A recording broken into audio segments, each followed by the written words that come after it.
and present in this moment. Inhale and exhale. As you settle, bring your awareness to your heart center. Imagine a gentle light glowing there, a symbol of your divine nature.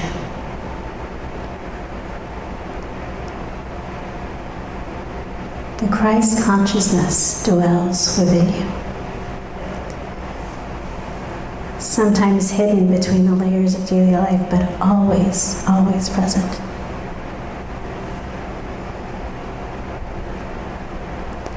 With your next breath, visualize this light growing brighter, dissolving any heaviness, doubt, or fear that you are carrying. Recognize that you have the power to rise above patterns, limitations, and beliefs that no longer serve you.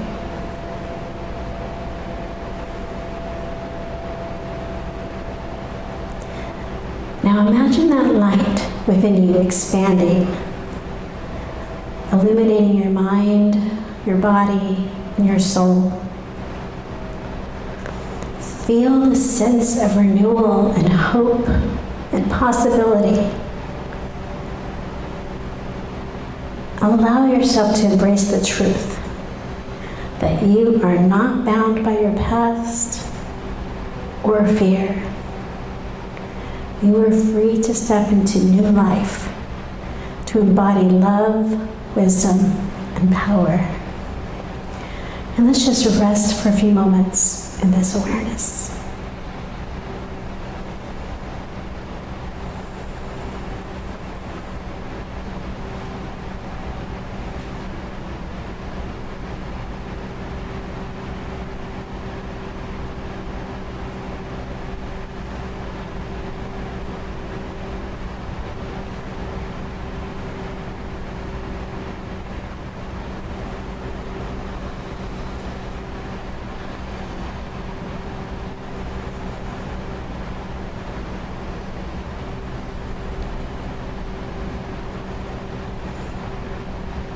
Now, as we return to this space,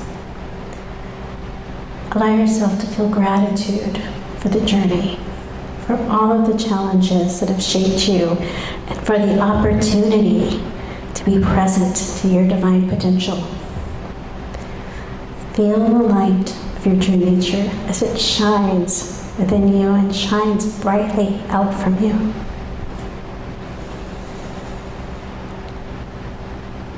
And let's move forward with this hope and courage and love, knowing who we are right now and always.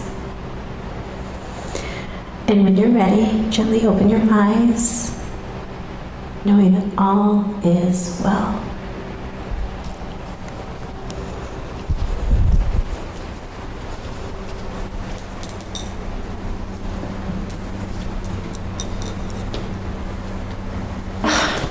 I love your energy so much. It was so beautiful. Yes, another round of applause. All right, so I'm Angie Keys. I'm so grateful to be back here. It's been a little while, and it's so good to see your faces and to be able to connect with this community again. So my talk today is Springtime Renewal, Embracing the Power of Spirit. And this topic kind of came to be because this year I have had serious spring fever. Has anybody else had that? Like seeing the flowers on the side of the freeway and smelling the jasmine. It's like everywhere I look, I just see so much beauty and I'm just so much joy. I feel so much joy right now. And I really do feel like it's that seeing that rebirth, seeing that growth, and the expression of beauty and nature all around me. I don't know, I just felt like I had to include it in my talk. So spring is an example of manifestation, right? We go into a time of quiet in a time of kind of hibernation during the winter, where everything's hidden, but it's still there, right? The potential is still there for all that beauty and all those flowers and all that new growth that comes with spring. Just like with us, sometimes we feel like we're in a stuck place, but that potential is always there. It's always there, just waiting for us to acknowledge that connection and remember. So also, this month is typically the power of power, where we focus on the power of power from our from our 12 powers, the 12 powers of man. These are the 12 powers that we all have within us, that we are all expressing all the time, and that we can also develop and work with. So the power of power, also known as the power of dominion or mastery. This is the power over our minds, our ideas, and our consciousness. So sometimes when we think of power, we think of power, strength, force, right? But this is about power over ourselves, over our thoughts, and what we believe. So in The 12 Powers of Man by Charles Fillmore, he writes, "In the kingdom of God within man's consciousness, the power faculty plays an important part in controlling the expression of many emotions, inspirations, and thoughts." So it's kind of like our intention, right? Getting clear about what are we wanting to create? What are we wanting to blossom in our lives, to manifest in our lives? And we all know that thoughts create our experience in the world. That's our third unity principle, right? We create our experiences by what we choose to think, feel, and what we believe. Is it coming in and out? Is it because I keep moving it? Okay, sorry, thank you. So as we create our experiences by what we choose to think, feel, and what we believe. So I always think of it kind of like the algorithm for like YouTube or like social media, or really I think it's like everywhere now on the internet, right? Where they see what you like, they see what you click on, and they go, oh, they like this, we're gonna give them more of that. Right? So like if you happen to look at political videos, soon enough you will only have political videos. That's why I look for pictures of cats. Yeah, because then I get some fun stuff to watch. But that's kind of how our brain works. Because our brain has so much input all the time that it has to focus on what we want to see, what we need to see to survive. But also it pays attention to what we're focusing on. So if you ever heard of,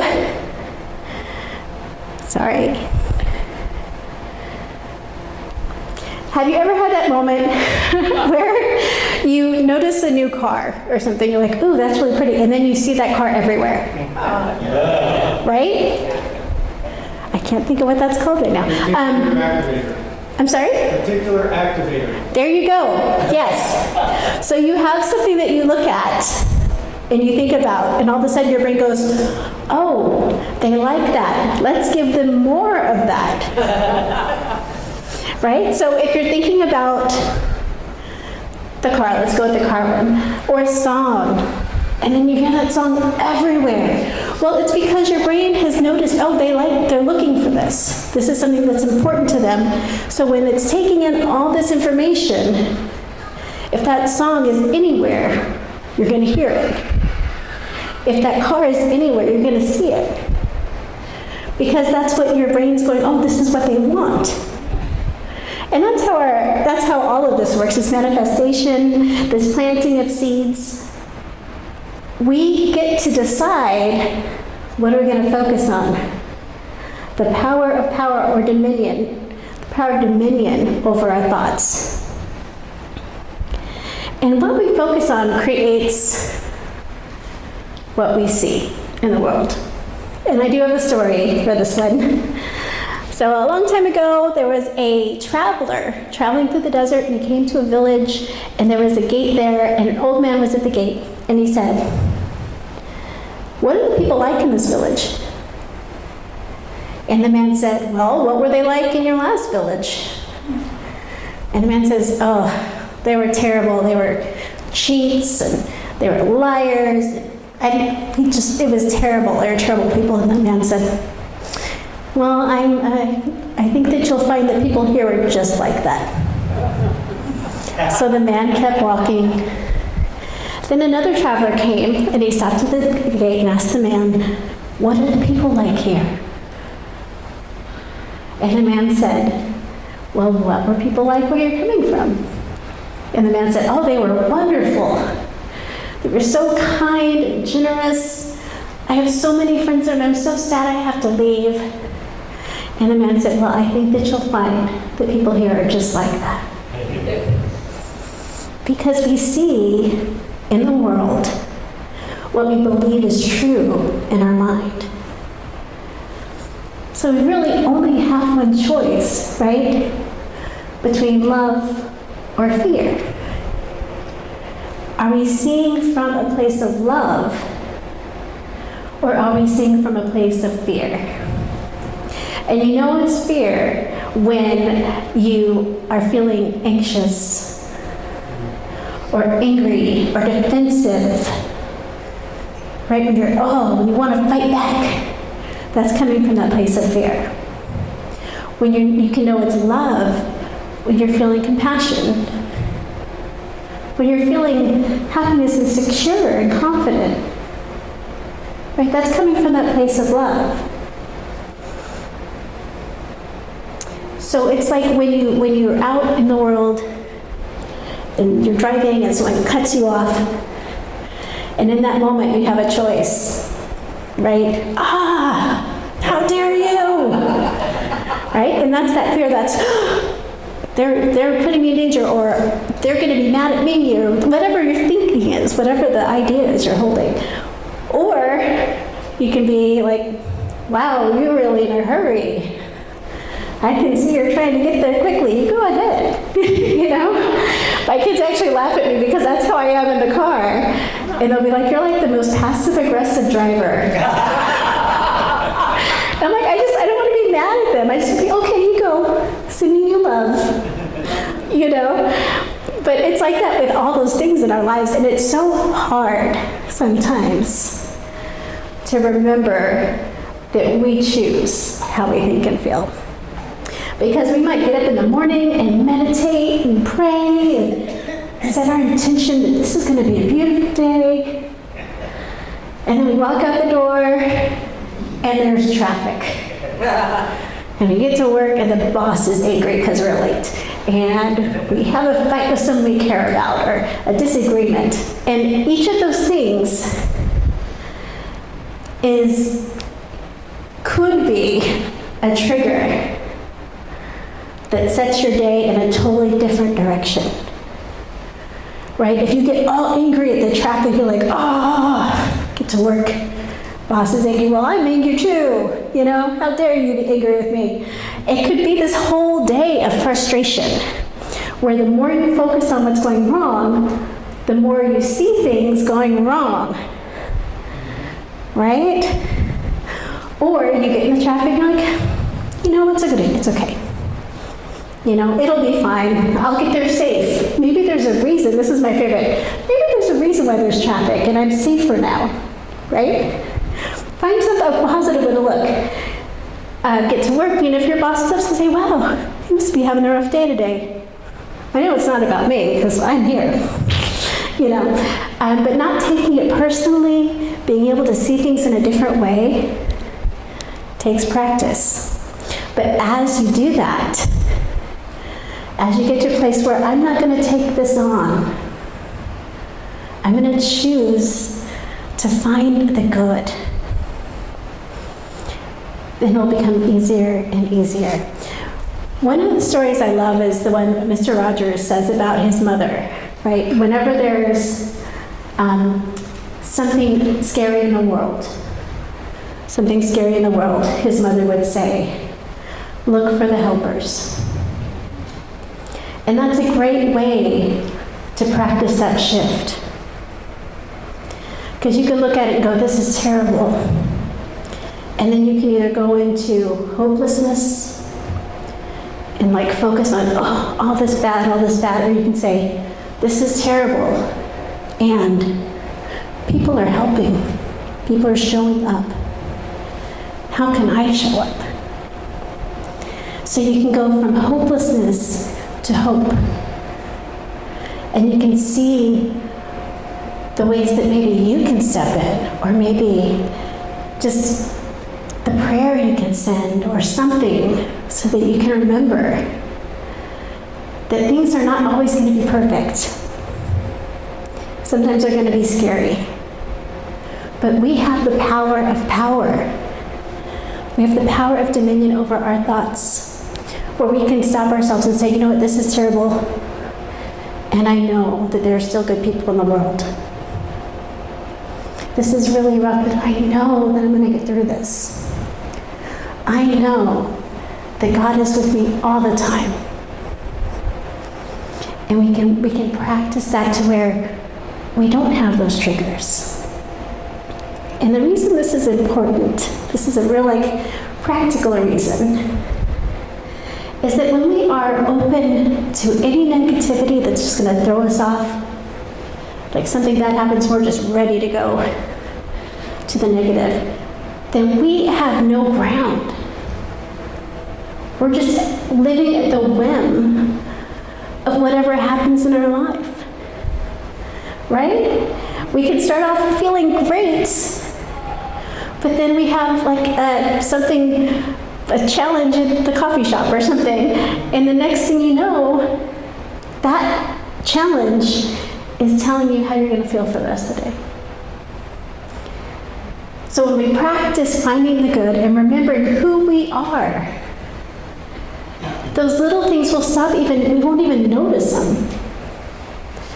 Which is the coolest thing, is as you heal those little triggers, and as you pay attention to them, and as you practice seeing the good, you won't even notice the little stuff anymore. And that's powerful. That gives you the power to create your experience, and the power to decide what you want blossoming in your life on that day. What are you manifesting? So there's a great quote by Eric Butterworth. You live in a world of your thinking, a world of your mind. Things may happen around you, things may happen to you, but the only things that really count are the things that happen in you, in your consciousness, in your mind. Because what's happening within you is driving who you are, right? It's going to make everything show up based on that idea. So our power of power is our power of dominion over our thoughts. And as we choose our thoughts, we choose what seeds we're planting and what's going to be blossoming in our lives. What are we manifesting? So as we move forward, I just encourage you to pay attention to those thoughts. Don't beat yourself up, because we're all human. And know that you have the power to decide, how am I going to move from this? Am I going to come from love? Or am I going to come from fear? Thank you so much.